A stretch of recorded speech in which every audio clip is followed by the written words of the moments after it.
the mighty God, God Most High. He's the same from age to age. God doesn't change. Culture changes, and we have to be on our guard that we don't change what is unchanging.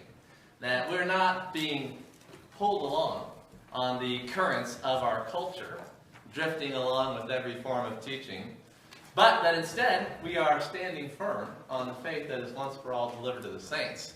D.A. Carson is one of the men that I respect as a pastor, teacher, theologian. He's professor of New Testament at Trinity Evangelical Divinity School, emeritus.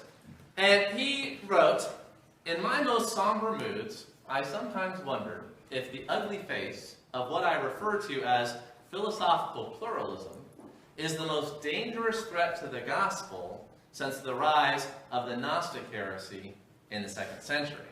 I just put that up there for your consideration to remind you of why it is we've spent a couple of weeks here in between book studies looking at the threat to the gospel, as D.A. Carson speaks of, the postmodernist, the philosophical pluralism, the relativism of our age that is a temptation for the church to conform to in its thinking and in its practices, and especially in our ethics.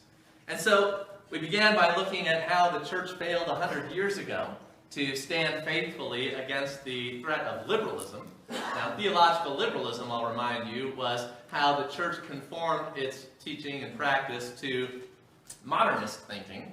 But now modernism is not as prominent. With the rise of postmodernism, then you had the wave of neo-orthodoxy in the 1930s and afterwards, liberation theology coming through the churches.